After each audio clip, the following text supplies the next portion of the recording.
IPhone 17 pro max silver কালারের এরকম একটা সেট হারিয়ে গেছে চট্টগ্রামের হাটহাজারিতে।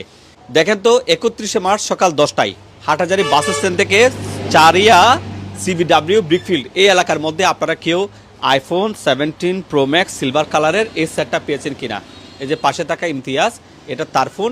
তিনি এই সেটটা ভুলক্রমে হয় ট্যাক্সিতে কিংবা রিক্সাতে কিংবা চায়ের দোকানে এটা ফেলে গেছেন এবং পরে নিতে ভুলে গেছেন। এখানে সিম আছে, কোনো সিম নেই। ওখানে কল যাচ্ছে কিন্তু কেউ রিসিভ করছেন না। হয়তো যিনি পেয়েছেন তিনি সেটা রিসিভও করতে পারছেন না বা কাউকে দিতে পারছেন না। দয়া করে ভিডিওটা সব জায়গায় ছড়িয়ে দেবেন যাতে করে যে ব্যক্তি পেয়েছেন তিনি পর্যন্ত যেন পৌঁছান। আর হ্যাঁ, তিনি যদি এই ফোনটা ফিরিয়ে দেন অবশ্যই তাকে উপযুক্ত পুরস্কার দেবেন ইমতিয়াজ ভাই। তাই এই ফোনটা যাতে ফিরে পাওয়া যায় সবাই মানবিক দৃষ্টিকোণ থেকে ভিডিওটা শেয়ার করবেন। আর হ্যাঁ, এর আগে আমরা 30শে মার্চ একটা ভিডিও তৈরি করেছিলাম এবং আমাদের ভিডিও দেখে একজন সৎ সিএনজি ট্যাক্সি চালক ভাই সেই আইফোন 16 প্রো ম্যাক্স একজনের এক প্রবাসী ভাইয়ের সেটটা ফিরিয়ে দিয়েছে। ওনাকেও উপযুক্ত পুরস্কার দেওয়া হয়েছে সে প্রবাসী ভাইয়ের পক্ষ থেকে। ইমতিয়াজ ভাইয়ের এই আইফোন 17 প্রো ম্যাক্স সিলভার কালারের সেটটা যদি কেউ পেয়ে থাকেন দয়া করে স্ক্রিনে দেওয়া নাম্বারে যোগাযোগ করবেন, উনি অবশ্যই আপনাদেরকে সম্মানিত করবেন। ইমতিয়াজ ভাই একটু বলবেন।